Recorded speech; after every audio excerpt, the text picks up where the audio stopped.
तर म्हटलं की माननीय नितीन गडकरी साहेबांनी ड्रॅगन पॅलेस आणि कामठी शहराच्या नवीन परिसराकरिता लोकांना आरोग्य व्हावं म्हणून निधी उपलब्ध करून दिली. त्याचं पूजन जे आहे 7 वर्षापूर्वी झालं.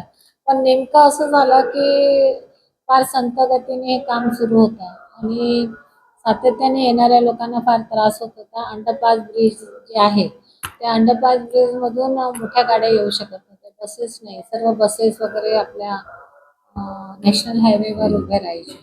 त्यामुळे सर्व लोकांना पायी ड्रॅगन पॅलेसला यावं लागत होतं. तर आता थोडा उशीर झाल्यामुळे आंदोलनाचा इशारा दिला होता. पण मला असं वाटते की त्या आंदोलनाची दखल घेऊन बावनकुळे साहेब यांनी पाहणी दौरा केला आणि आदेश दिले.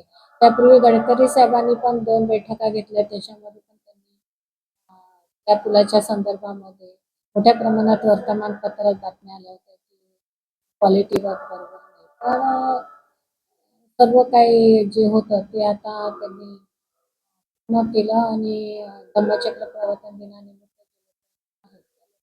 हा उड्डाण पुलाच्या माध्यमातून ड्रॅगन पॅलेसला फार सोपी होणार आहे आणि मी या निमित्ताने गडकरी साहेबांचा आभार मानते आणि सोबतच मी बावनकुळे साहेबांना पण धन्यवाद देते की त्यांनी या उड्डाण पुलाच्या संदर्भामध्ये जे आमच्या मागणीला पूर्ण केलेलं आहे.